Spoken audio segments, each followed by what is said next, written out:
You're listening to the Job Talk with Jeannine podcast with Dr. Jeannine Bennett, a professional resume writer, career coach, LinkedIn expert, military transition expert, and published author. Through this podcast, Jeannine aims to answer all your job talk questions and help you get a career you love. And now, here's your host, Dr. Jeannine Bennett. Welcome. Today's episode is on interviewing and how to be seen as a high potential candidate. It is no secret that great companies are built on people. A company will not go very far without great people. People who have the right skills, experience, and growth potential. This is why I wanted to talk about how you can be seen as a high potential candidate during an interview. Hiring authorities are looking for both hard and soft skills. If you did a good job noting the hard skills on your resume, you probably got called in for an interview. The interviewer will determine if you have what it takes to work for their company during that interview. They will be checking to see if you are adaptable and collaborative. They will determine your cultural fit, how you prioritize work, and your growth potential. They can figure that out simply by asking you the right behavioral questions. So let's take a look at adaptability. A LinkedIn report from 2018 stated that adaptability was the most important soft skill they screened for. I imagine adaptability has become even more critical given what we just went through with the pandemic. Okay, so you're probably wondering what kinds of questions check for adaptability. Let me give you 3. The first one is, tell me about a time when you were asked to do something you had never done before. How did you react? What did you learn? Think of a time when you were assigned a task outside of your job description. How did you handle the situation? What was the outcome? And then finally, tell me about a time when you had to adjust to a colleague's working style to complete a project or achieve your objectives. Having worked in many different industries over the past 30 years, I definitely had to be adaptable. However, I would have to say working in a military environment was the most challenging for me. I've never served in the military, so I had a lot to learn. Fortunately, I worked with some amazing men and women who helped me along the way. Today, I feel blessed to have the opportunity to help transitioning members make their way on the civilian side. It's my way of paying back for all the help I received when I worked in a military environment. So now let's talk about collaboration. When collaboration occurs successfully, the company can get a lot done. So how do hiring managers know if a candidate will be collaborative?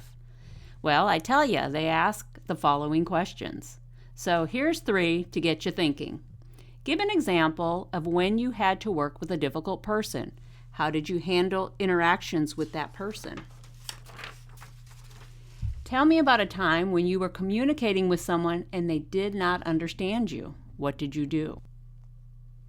Finally, describe the best supervisor you ever had. What part of their managing style appealed to you?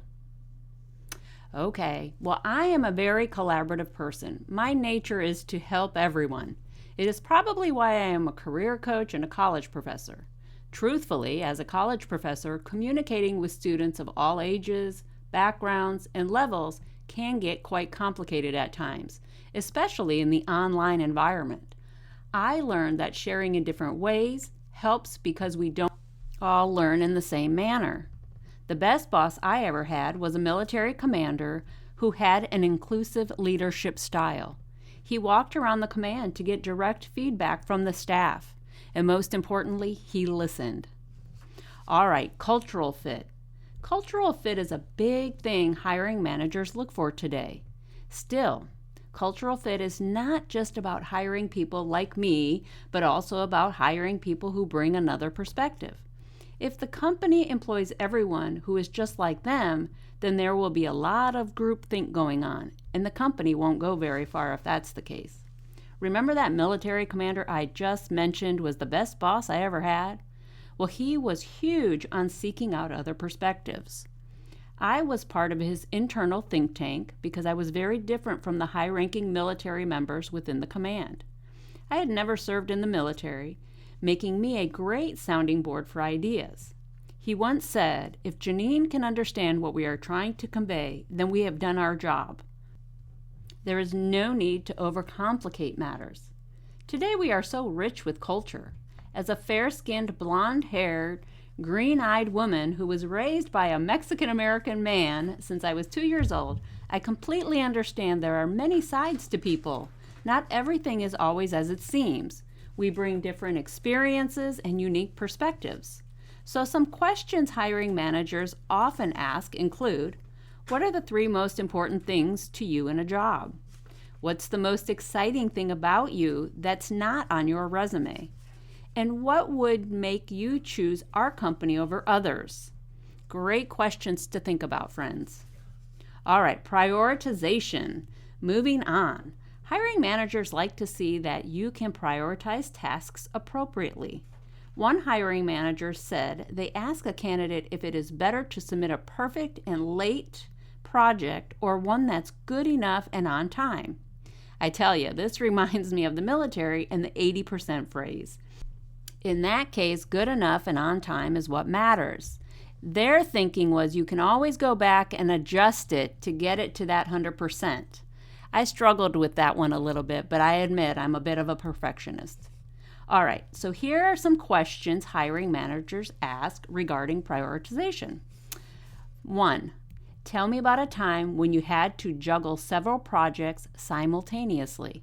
How did you organize your time? What was the result? 2. Describe a time when you felt stressed. How did you handle it? And then 3. How do you determine the time necessary to complete a task? All right, so now we're on to potential. Finally, hiring managers want to know that you will take the potential they see and grow with the company if they hire you. To ensure you really do have the potential they think you do, they ask some telling questions. The first question they may ask is, recall when your manager was unavailable and a problem arose. How did you handle it? Did you consult with anyone? 2, what would motivate you to make a move from your current role? And then 3, what's the biggest career goal you've ever achieved? I offered a lot of questions, but are there any techniques you can use to address them? Why, yes, friends, I'm glad you asked. I like the STAR method. STAR stands for situation, task, action, result.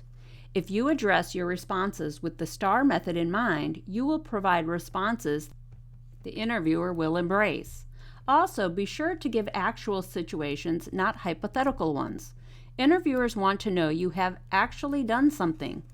Also, do not rush in sharing your responses. Interviewers expect thoughtful answers, and know that getting your thoughts together takes time.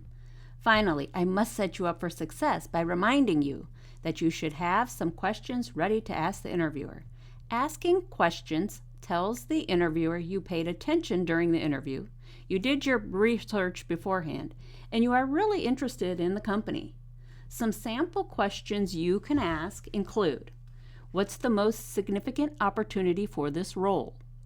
What's the most challenging aspect of this role? What does success look like in this position? And finally, what type of person works well with this team? All right, friends, there you have it.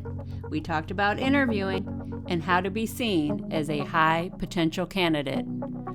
Good luck. I'm cheering for you.